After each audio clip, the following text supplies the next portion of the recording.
안녕하세요. K&L 코리아 건덕근. 임고은입니다. 네, 날씨가 너무 폭염이에요, 폭염. 그래서 어, 진짜 자동차 시동을 켰는데 40도까지 올라갔더라고요. 아, 근데 하늘은 또 너무 맞아. 예뻐요. 그래도 그래서 미세먼지가 없어서 좋긴 한데 애들이 막 밖에 나가서 놀기엔 너무 덥고 참 그러니까 걱정이에요. 하늘만 보면 하와이. 근데 또 밖에 코로나만 나가는 아니면 순간 그러니까 너무 더운데 이럴 때 이제 막 수영장도 가고 여행도 하면 맞아요. 너무 좋을 아, 좋을 텐데 것 같아요. 이제 놀지를 못하니까. 음. 자, 오늘은 어떤 얘기를 해볼 거냐면요. 저희 초등학교 때 혹시 다들 한 번씩 해보셨을 IQ 검사. 아, 렉슬러 검사. 이제 렉슬러 네. 검사라고도 하죠. 그래서 요 IQ 몇 나왔었어요? 어렸을 때 저 100. 검사해본 적 있어요? 100?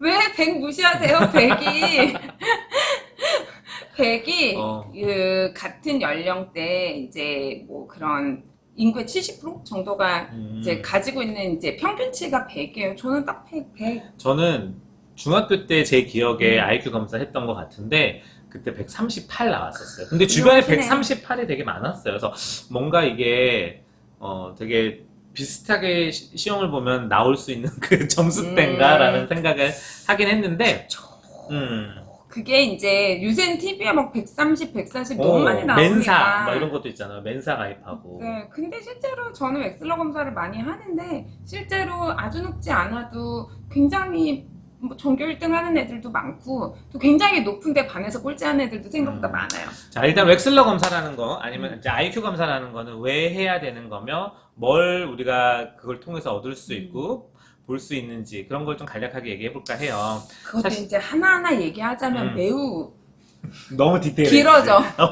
그냥 기본적인 거. 어. 네. 요즘에는 이제 유학 가는 사람들도 네. 유학 가는 친구들 어떤 학교에서는 심지어 그 웩슬러 검사를 통한 점수를 약간 뭐 어드밴티지를 주기도 한다는 얘기를 들었어요. 사실인지는 모르겠지만 그래서 그렇게 학교에서 그런 점수 자체를 요구하는 그 뭐 곳들도 학교가 뭐예요? 영유. 유치원에 영유에서도 점수 맞아, 얼마 맞아, 돼야 맞아, 되고. 맞아, 맞아. 요새 저희 세 돌, 네 돌짜리 애들도 웩슬러, 이제 그 나이 애들은 어. 웩슬러라고 하지 않고 밉시라고 하는데 어. 이제 그 웩슬러 검사를 영재원 케이지라고 하는 맞아, 학원 맞아. 같은 영재원이 있는데 거기는 이제 125 넘어야 되니까 이제 그거 하려고 오는 애들도 많아요. 맞아요. 어떤 유치원에서는 그거 통해서 몇 프로 이내 애들만 뽑아주고 뭐 이런 데들 있죠. G땡.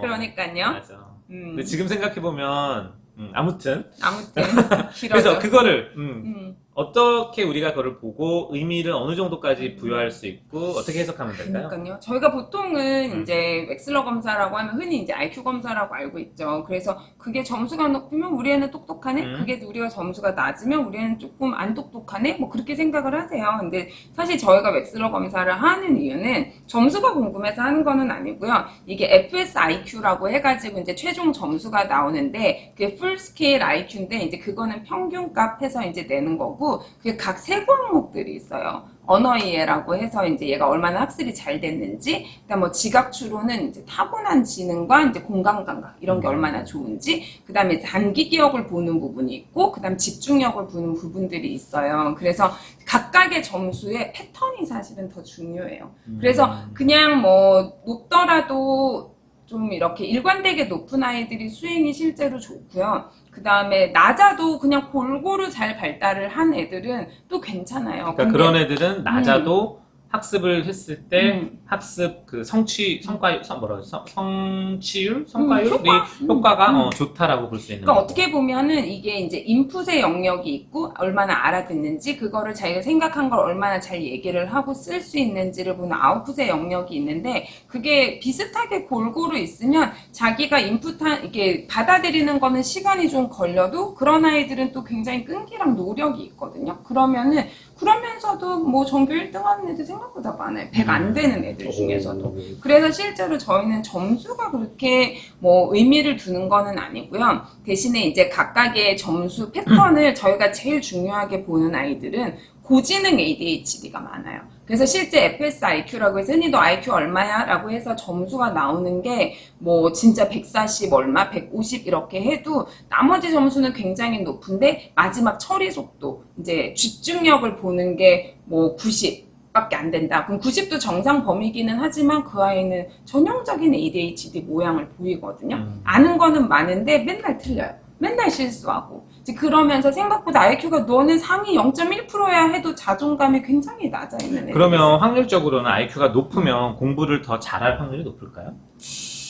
학교 공부는 잘할 확률이 높기는 하죠. 그래서 이제 언어적인 측면이 높은 아이가 있고 공간 감각이 좋은 애가 있고 수리가 높은 아이들이 있고 그래서 학교 성적은 사실 어떻게 보면은 그 세 개를 다 잘하고 심지어 끈기도 있고 성실해야 되잖아요. 그렇기 때문에 골프처럼 모든 걸 잘하긴 어려운. 그렇죠. 그러니까 어차피 점수가 높다고 하는 거랑 수행 능력이랑은 아주 그렇게 저희가 실제로 보기에는 반에서 꼴찌였는데 얘가 상위 0.1%의 IQ예요. 이렇게 되는 경우도 많고 굉장히 잘해서 우리 애는 너무 똑똑한 것 같아서 한번 테스트 받으러 오셨다 해도 뭐 점수가 평균에도 못 미친 아이들이 있거든요. 그러면 이제 우리가 가끔 IQ를 가지고 장애 등급을 나누기도 하잖아요. 그쵸. 그래서 뭐 강아지 IQ다, 돌고래 IQ다, 막 이런 것처럼 얘기하는 그런 낮은 수치들도 있는데 그런 장애를 기준 짓는 수치도 있나요? 70. 그러니까 이제 70. 저희가 IQ가 제가 100이면 그게 딱 평균이에요 하는데 90에서 110 사이가 평균이고요.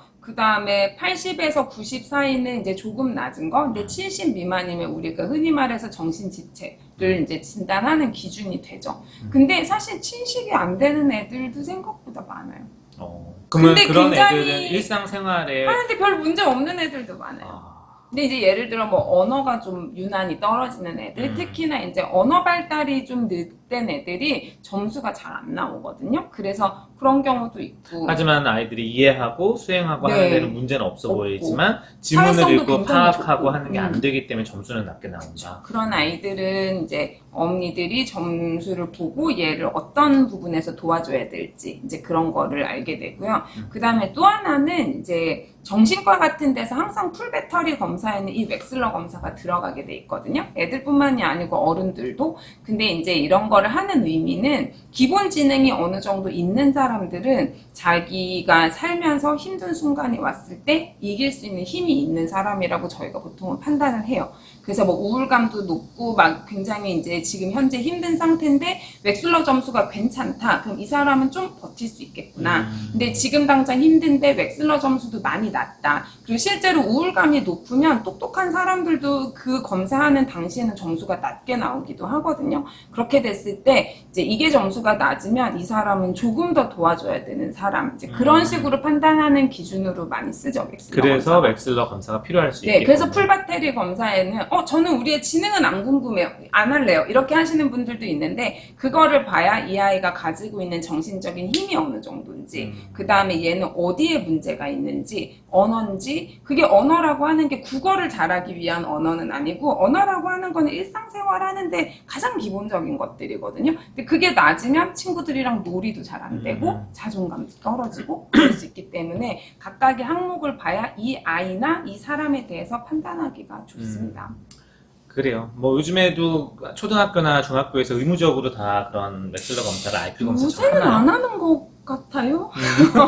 우리 애가 좀 더 커봐야 알 수 있어요. 근데 웩슬러 중에서도 아주 약식으로 그냥 설문지처럼 할 수 있는 것들이 있어요. 그냥 메모리 스케일 해가지고 그게 기억력만 우리가 보는 학교에서 것들. 하던 것 네, 그러니까 아마 풀 스케일로 보는 게 아니고 일부 기억력이나 이런 것들로만 해가지고 산출하는 것들도 있고 그렇기는 한데 이제 뭐 그 점수 자체가 큰 의미는 없고요. 실제로 이 사람이 학교나 어디서든 어떻게 잘 기능을 하는지 보는 도구가 되긴 합니다. 네. 그래요. 그래서 요즘에는 훌륭하시네요. 138이면 거의 상위 1%? 오, 그래요. 근데 뭐 상위 1%의 삶을 사셔야 되는데. 네, 그러니까 말이에요. 그래서 일단은 뭐 요즘에 워낙 뭐 유학을 준비하시는 어른들도 그렇고 저희 병원에서도 웩슬러 검사 가능하냐고 물어보는 사람들도 있고 유학 가기 전에 이제 어떤 학교들이 요구를 하나 봐요. 그래서 이제 그런 걸 물어보시는 분들이 있어서 제 자신도 사실 잘 몰라서 궁금하기도 했고 그래서 이번엔 우리가 말한 IQ 검사, 웩슬러 검사에 대해서 얘기를 해봤고요. 나중에 좀 더 자세한 설명이 필요하시면 닥터 고운맘 TV로 오시면 제가 웩슬러에 대해서 자세히 말씀드리겠습니다. 예약자 가서 상담하시길 바라요. 네. 그래 오늘 감사합니다. 여기까지 하고 날씨 더운데 건강 유의하시고요. 저희는 또 다음에 유익한 정보로 찾아뵙겠습니다. 네, 안녕히 계세요. 안녕히 계세요.